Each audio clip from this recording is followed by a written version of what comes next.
पिछले वीडियो में हमने जो प्रोजेक्ट स्ट्रक्चर होने वाला है या जो फोल्डर स्ट्रक्चर होने वाला था हमारे कंसोल कमांड सेटअप के लिए, वो हमने कंप्लीट कर लिया था। तो इस वीडियो में अब जो उसका एक्चुअल कोड है उसको हम लिखना स्टार्ट करने वाले हैं। तो अगेन सबसे पहले जो हम फोकस करेंगे वो होगा कि हम टर्मिनल से कमांड्स रीड कर पाएँ, उन कमांड्स को अंडरस्टैंड कर पाए कि यूज़र ने एक्चुअली कौन सी कमांड जो है वो लिखी है, उसके साथ जो पैरामीटर्स आते हैं उनको रीड कर पाए। एंड देन रिस्पेक्टिव जो हमने फाइल्स बनाई थी हमारे कंट्रोलर्स के अंदर, उनको हम कंट्रोल पास कर पाए। तो ये हमारा जो index.js का काम है वो इतना ही होने वाला है कि कौन सी कमांड आ रही है उसको समझना और रिस्पेक्टिव कंट्रोलर को जो भी कंट्रोल है वो पास कर देना है, राइट। तो इसके लिए जो पैकेज हमें चाहिए था हमने ऑलरेडी वो इंस्टॉल भी कर लिया है, जिसका नाम है yargs। तो अगर आप package.json में चल के देखोगे तो यहाँ पे हमारे पास ऑलरेडी डिपेंडेंसी डली हुई है जो हमने इंस्टॉल कर ली थी, राइट। अगेन आपको सिंपली npm install yargs कर लेना है अगर आपने ये नहीं किया है तो ये डिपेंडेंसी हमारे पास आ गई है। अब इस डिपेंडेंसी को यूज करके हम जो फंक्शनैलिटी है उसको लिखेंगे। तो सबसे पहले इस डिपेंडेंसी को क्विकली हम रिक्वायर कर लेंगे। So that is going to be const yargs is equal to require, and इसके अंदर हम yargs लिख देंगे। तो हमने इसको रिक्वायर कर लिया है, ये एक चीज हो गई। इसके अलावा yargs के अंदर और एक यूटिलिटी है जिसका हमें यूज करना है, जो हमें आर्ग्यूमेंट्स को रीड करने में हेल्प करती है, राइट।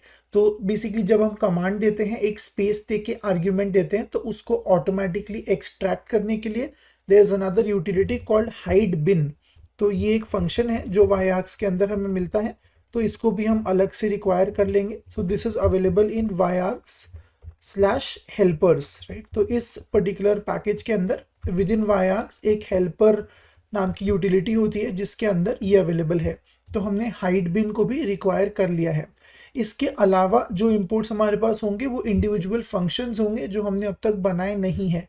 तो हर कंट्रोलर के अंदर एक फंक्शन होगा जो वो करस्पॉन्डिंग एक्शन परफॉर्म करेगा। तो अगेन आगे चल के उनको भी बनाएंगे।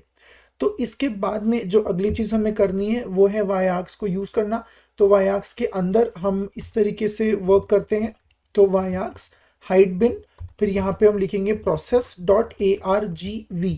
तो ये जो आर्ग्यूमेंट्स हैं, ये जो हमारे सिस्टम के प्रोसेस से आने वाले हैं, जो कमांड से आने वाले हैं, उनको रीड करेगा। और हाइड बिन जो है यूटिलिटी, वो इसके जो भी पैरामीटर्स हैं उनको एक्सट्रैक्ट कर लेगा ताकि हम नेम्ड पैरामीटर्स एक्सेस कर पाए, राइट। तो इस तरीके से हम इसको इनिशियलाइज करते हैं एंड इसके बाद में हम डॉट कमांड की लिस्ट देते हैं। So this is going to be like a chaining. हम मल्टीपल कमांड्स लिखेंगे और फिर हर कमांड के लिए हमें कौन सी करस्पॉन्डिंग एक्शन को परफॉर्म करना है वो लिखेंगे। तो सबसे पहली कमांड जैसे हम यहाँ पे लिखेंगे, for example init, this is going to be the first command, right, repository को इनिशियलाइज करना। तो ये कमांड हमने लिख दी। अब इस कमांड के साथ साथ जो दूसरी आर्ग्यूमेंट हमें यहाँ पे देनी होती है, as you can see this is a description. तो अगर यूजर हेल्प कमांड रन करता है कंसोल में, so they should be able to understand और see a list of all possible commands जो वो दे पाए। तो यहाँ पे we can say that this is to initialise a new repository. So this is the purpose of the command. ये basically एक कमेंट है जो यूजर को विजिबल होगा if they run the help command, या कोई गलत आर्ग्यूमेंट पास हो गई या कोई और प्रॉब्लम है यूजर के थ्रू एंटर किए गए कमांड में, तो उनको ये सजेशन दिखाया जाएगा कि यहाँ पे ये जो पर्टिकुलर कमांड है उसका ये रोल है। तो अगेन टिपिकली जब हम हेल्प रन करते हैं तब हमें ये डिस्क्रिप्शन देखने को मिल जाएगा, राइट। इसके अलावा जो अगली चीज हमें यहाँ पे देनी होती है, this is the parameter list. तो जो इनकेस नहीं है, रिपोजिटरी इनिशियलाइज करने के लिए हमें कोई पैरामीटर नहीं चाहिए, बट आगे के फंक्शंस में या आगे की कमांड्स में जब हमें पैरामीटर्स के साथ वर्क करना है तब हम ये जो थर्ड पैरामीटर है इसको भी लिखेंगे, राइट। एंड आखिरी चीज जो हमें देनी है वो है एक्चुअल लॉजिक। तो क्या होना चाहिए जब ये कमांड रन करे। तो इसके लिए क्विकली हम इनिट फाइल के अंदर एक फंक्शन बना लेंगे, right. So this is going to be a simple function for now. हम इसका लॉजिक कुछ नहीं लिखेंगे अभी के लिए।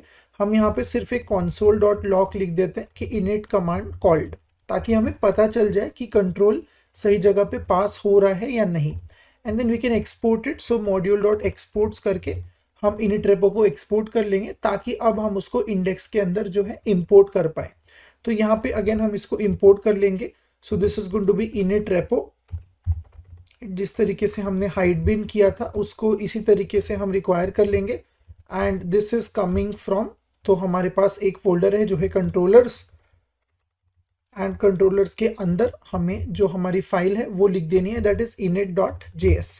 तो इतना लिखने से होपफुली इनिट रेपो इंपोर्ट हो जाएगा। Again we should be able to click and visit it. तो अगर हम क्लिक करके इसको विजिट नहीं कर पा रहे मतलब यहाँ पे कोई प्रॉब्लम है। I think that is because हमें ./ देना चाहिए। And now you can see it is enabled. तो कंट्रोल क्लिक या command click depending on which system you're on, अगर आप उसको क्लिक करके विजिट कर पा रहे हो then it means the import is successful. तो यहाँ पे हमने सही से इसको रिक्वायर कर लिया है। Let me also set the word wrap here so that we can see it better line by line. And एक बार हमने सारे आर्ग्यूमेंट्स दे दिए तो it will automatically format as well. तो आखिरी जो हमारा आर्ग्यूमेंट है वो है init repo, and as soon as it do that you can see automatically ये फॉर्मेट भी यहाँ पे हो गया है, राइट। तो इट यू कैन सी कि ये 4 आर्ग्यूमेंट्स हमने पास किए हैं। ये हमारा कमांड है, तो ये कमांड रन होना चाहिए। उसके बाद ये उसका डिस्क्रिप्शन है। उसके बाद पैरामीटर्स के साथ क्या करना है, तो इस केस में हमें कुछ भी नहीं करना है, which is by is empty. And then कौन से मेथड को या कौन से फंक्शन को कंट्रोल पास करना है when this command will be invoked by the user. तो इतने पैरामीटर्स हैं जो हमने यहाँ पे दे दिए हैं। Now we can quickly go ahead and test it अगली कमांड को लिखने से पहले, ताकि हमें सेटअप की आइडिया आ जाए और हमें समझ जाए कि चीज़ें सही से वर्क कर रही है या नहीं। So for this we have to make sure कि हम बैकएंड फोल्डर में हो, राइट। तो अगर आप किसी और फोल्डर में हो so make sure you cd into the backend folder. I am already in the backend folder. इसके बाद हम यहाँ पे लिख देंगे node index.js, this is our npm start script. And अब हम दे देंगे कमांड init। तो जैसे ही हम init कमांड को देंगे, right, ideally the control should pass to init repo and we should be able to see this in the console, जो इस वक्त हमें नहीं दिख रहा है, राइट। तो let us quickly check what could potentially be wrong here, because ideally हमने सब कुछ यहाँ पे जो है रन कर लिया है। So I am just going to change this to an async function and probably try this again. So again this is not working as expected. Let's go back and double check. तो हमने command यहाँ पे दे दी है init, right. init command के बाद में हमें जो हमारा कमेंट है वो भी हमने दे दिया है कि इस कमांड का डिस्क्रिप्शन क्या होना चाहिए। इसके अलावा हमने एम्प्टी पैरामीटर लिस्ट दे दी है। And then we have also specified कि किस फंक्शन को जो है हमें कॉल करना है, right. I think one thing that we have missed out potentially is yargs का जो एंड है, राइट। सो इस चीज़ को हमें लिखना पड़ेगा। तो यहाँ पे उसके लिए we have to write something called demand command. तो इसका मतलब ये है कि यूजर से कमांड लेनी जरूरी है। तो अगर यूजर कोई कमांड नहीं देता है in this case, so we can say you need at least one command. So we can say you need at least one command. ये हमने यहाँ पे लिख दिया है।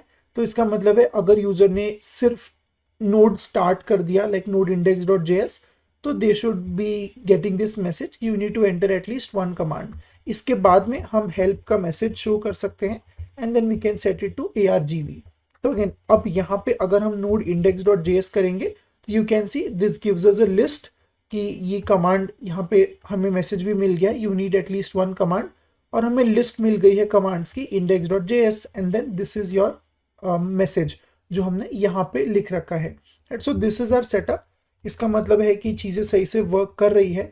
एक बार दोबारा कमांड को रन करके देख लेंगे। अब तो क्लियर कर दिया है। Let's go for the command again and you can see this time we get init command called. तो अब हमारा सेटअप कंप्लीट है। We forgot to add this part, तो इसीलिए जो आउटपुट है वो नहीं दिख रहा था, राइट। तो अब इसी तरीके से क्विकली मैं इसका एक कॉपी बना लेता हूँ and this is a chain. तो यहाँ पे हमें कॉमा नहीं देना है। Like I said these commands will be chained in this fashion. तो मल्टीपल कमांड्स हम एक के नीचे एक लिख के एज अ चेन उसको यूज कर पाएंगे। अब जो सेकेंड कमांड हमारी होने वाली है क्विकली उसको सेट कर लेते हैं। So the second command that we have is the add command. एक बार हमने रिपोजिटरी को इनिशियलाइज कर लिया, उसके बाद हमें उसको ऐड करना है, राइट। अब ऐड के लिए जो कमेंट है वो चेंज हो जाएगा। So let's say it is add a file to the repository. तो ये हमने ऐड कमांड लिख दी यहाँ पे, राइट। इसके अलावा जो दूसरी चीज़ हमें यहाँ पे एडिशनली देनी है वो है एक पैरामीटर, जिसको हम कुछ इस तरीके से लिखते हैं। तो जब भी हमें एक पैरामीटर यूजर से रीड करना है it needs to be covered in the angle brackets. तो एंगल ब्रैकेट्स का मतलब है ये एक नेम्ड पैरामीटर है जिसका नाम है फाइल, जो हम हमारे फंक्शन में एक्सेस कर पाएंगे। Will get to that in just a minute, right. तो अब यहाँ पे जब ऐड कमांड रन होगी तो यूजर को ये बताना पड़ेगा कि इस कमांड के साथ क्या पैरामीटर जो है वो देना है। तो उसके लिए ये जो थर्ड आर्ग्यूमेंट एम्प्टी थी, अब उसको हमें लिखना है, right. So this is going to be an arrow function जहां पे हम डिस्क्राइब करेंगे कि इस आर्ग्यूमेंट में क्या होना चाहिए। तो हियर वी विल बेसिकली से कि जो हमारी पोजिशनल आर्ग्यूमेंट है दैट्स y डॉट पोजिशनल, इसके अंदर हम लिखेंगे आर्ग्यूमेंट का नाम which is file in are case, right. तो हमें बेसिकली यूजर को बताना है कि इस आर्ग्यूमेंट के अंदर क्या स्पेसिफाई किया जाना चाहिए, व्हाट इज एक्सपेक्टेड। तो यहाँ पे we will write a description for it. So describe basically file to add to the staging area. So this is our comment to the user कि जो भी आप यहाँ पे फाइल प्रोवाइड करोगे that will be added to the staging area. And then type of the argument क्या होनी चाहिए, well it needs to be a string. तो हमें फाइल का नाम एंड एक्सटेंशन चाहिए, right, like hello dot txt और समथिंग लाइक दैट। तो नाम and extension, that's what we need here. And then of course just like हमने init के लिए फंक्शन बनाया था, we can quickly make an async function as well. So this is going to be called add simple. Again async हम क्यों कर रहे हैं इसके बारे में आगे चल के डिस्कस करेंगे जब हमें पर्टिकुलर लॉजिक लिखेंगे, but for now we'll just put it in place ताकि बाद में कोई दिक्कत ना हो। And now we can say add function called for instance, ठीक है। तो ये add function या add command called whatever just for our reference here, ठीक है। अब इसके बाद में जैसे हमने पिछले केस में पैरामीटर पास किया था फंक्शन का नाम, उसी तरीके से इस केस में भी हमें फंक्शन को इंपोर्ट कर लेना है। So this is going to be add repo is equal to require and then dot slash in the controllers the file is add. तो ये सेकंड हमारा फंक्शन हो गया और इसको हम यहाँ पे instead of init repo we have to pass in add repo, right. So this is done. Now we can try this out as well. तो अगर इस बार हमने empty कमांड रन की तो you can see this time we get the second list also. जो second हमने command दी थी वो भी लिस्ट में आ गई है। And again if you go for help then you will be able to see more details कि वो फाइल टाइप क्या होगा जो हमने यहाँ पे लिखा था, description and type that can also be seen. इसके अलावा अगर हम कमांड को रन करते हैं for example hello dot txt, so now ideally we should also write add here. So add hello dot txt, इसको करने पे basically we should be able to see that comment जो हमने यहाँ पे लिखा था which is add command called. Again will figure it out, but just like init के केस में yes I think this is the problem, हमने export नहीं किया है। तो एक बार हम इसको एक्सपोर्ट कर लेंगे। So we should be able to now import it, right. So add repo again control click करने पे it should take you to the file. I forgot to test it earlier and now hopefully we should be able to see something here. So यहाँ पे add repo is not defined, and yes that is because it is add and not add repo. Let me change the name and try this out once again. Perfect. So this time we can see add command called यहाँ पे print हो रहा है। और अगर यही चीज हम अभी भी init के साथ करते हैं तो जो init का comment है वो print होता है। तो this means that we are now able to read both the commands and इसको properly हम work कर पा रहे हैं, राइट। तो इसी तरीके से अब जो हमारा नेक्स्ट स्टेप होने वाला है वो बाकी सारे कमांड्स को क्विकली सेटअप कर लेना है, राइट। तो again this is just going to be a copy paste bit. तो ये मैं कर लेता हूँ और अगले वीडियो में आपको दिखाऊंगा कि मैंने क्या कोड किया था and then we'll continue. It doesn't make sense to copy paste the same thing over and over. तो बाकी जो कमांड्स है let me quickly set them up and then जो नेक्स्ट वीडियो है उसके अंदर हम एक बार क्विकली चेक कर लेंगे क्या क्या कमांड्स हमने लिखी थी एंड देन जो इनिशियलाइजेशन की फंक्शनैलिटी है उस पर वर्क करना स्टार्ट करेंगे, right. So yes that's it for this one. I hope आपको ये स्ट्रक्चर समझ आ गया होगा कि किस तरीके से वायाग्स वर्क करता है। यहाँ पे हमें जो कमांड है वो देनी है, उसका एक डिस्क्रिप्शन देना है, जो पैरामीटर्स के साथ हमें करना है उसकी डिटेल्स देनी है, कौन कौन से पैरामीटर्स लेने हैं यूजर से वो सब, और उसके बाद में जो करस्पॉन्डिंग मेथड है जहाँ पे फंक्शनैलिटी लिखी जाएगी उसको कॉल करना है।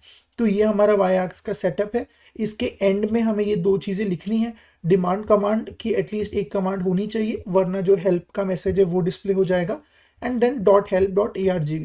तो ये लिखने के बिना भी you can try to run these commands, they might work but multiple commands work नहीं करेगी, राइट। तो चांसेस आर कि अगर ये दो लाइन्स हमने नहीं लिखी तो सिर्फ पहली कमांड हर बार रन होगी, it will not check for all other commands. तो इट इज इंपॉर्टेंट कि ये दो चीज़ें भी लिखी जाए, राइट। तो you can also set this up quickly and like I said next video पे चलते हैं एंड देन जो इनिशियलाइजेशन का पार्ट है उसको लिखना स्टार्ट करते हैं।